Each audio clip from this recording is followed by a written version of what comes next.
Halo semua, selamat datang di Keluh Kesah Reddit, di mana kami akan berbagi cerita menarik dari seluruh belahan dunia.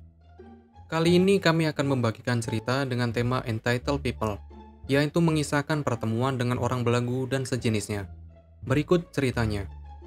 Cerita pertama, Karen di SPBU. Ini bukan hal gila, meskipun itu mengganggu. Jadi aku berhenti di SPBU yang tidak akan aku sebutkan. Cukup lokal di seluruh Amerika. Aku seorang wanita berusia 53 tahun. Tidak ada yang creepy di sini. Aku masuk untuk membeli pot vaping, dan tepat di depanku adalah seorang wanita muda, mungkin 24-27 tahun. Wanita ini menggunakan legging sangat ketat. Aku melihat hal-hal yang bahkan tidak akan muncul pada pemeriksaan ginekologi. Hot pink, putih, legging celup. Dia memiliki sosok yang indah. Bagian belakangnya benar-benar dibuat untuk legging. Hanya saja kualitasnya sangat kumuh, sehingga aku merasa sangat sedih untuk kursi toilet berikutnya yang akan dia duduki. Dia berulang kali berbalik. Aku akan mengatakan setiap 5 detik untuk melihat apakah ada yang memeriksanya. Riasan menor, alis yang dicabut, kulit tanning palsu, rambut pirang botol layaknya Karen, dan sangat kasar kepada kasir. Dia bahkan tidak mau berbicara dengannya, kecuali meminta sebungkus rokok. Kartu pertama tidak berfungsi. Meraih kartu berikutnya, dan melemparkannya, dan maksudku melempar rokok itu ke kasir. Kasir dengan sopan menyelipkan kembali padanya, memberitahu dia bahwa dia harus menggunakan pin pad. Karen itu melakukannya, meraih roknya, mengibaskan rambutnya dan pergi. Seperti yang aku katakan, tidak gila, itu hanya sangat menyedihkan.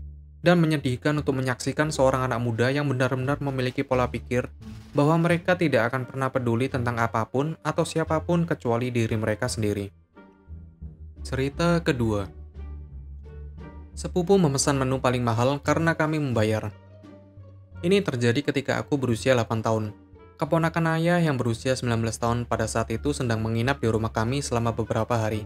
Dia tinggal di Melbourne, sementara kami tinggal di New South Wales. Jadi ini pertama kali aku bertemu dengannya. Dia cukup baik, tapi akhirnya kami membawanya ke Outback Steakhouse, di mana masalah dimulai.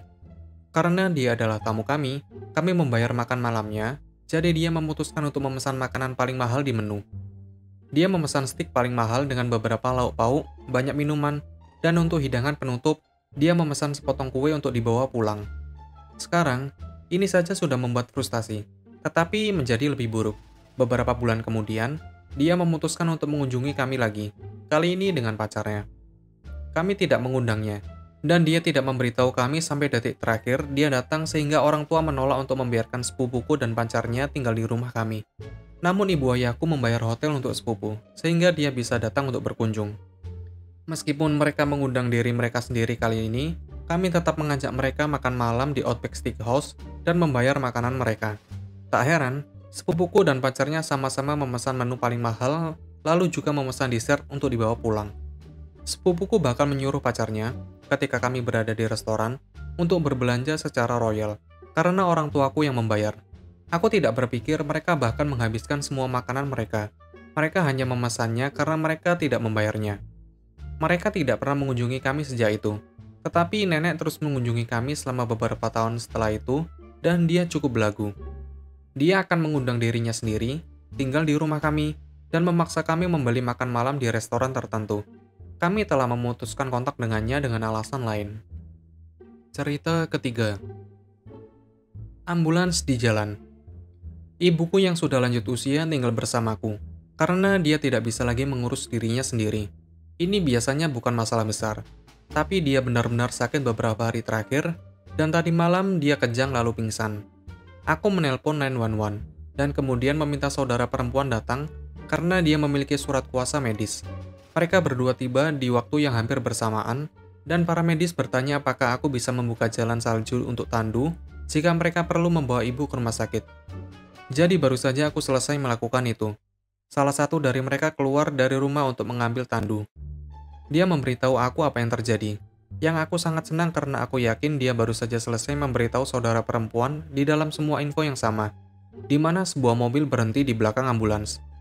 Tetangga idiot yang tinggal beberapa rumah di bawah, karena badai salju yang kami alami minggu ini, banjak cukup dibersihkan sehingga jalan kami hanya satu jalur saat ini.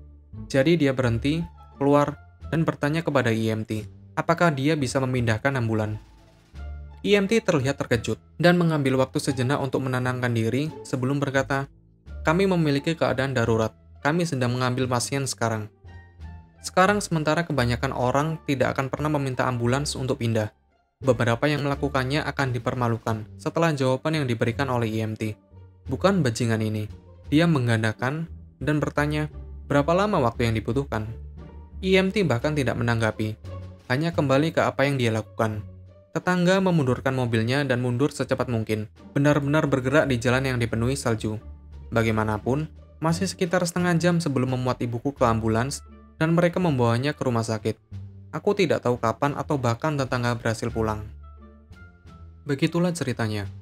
Apabila kalian suka, kalian bisa like dan berkomentar di bawah. Jangan lupa subscribe untuk membantu channel ini. Sampai bertemu di video selanjutnya.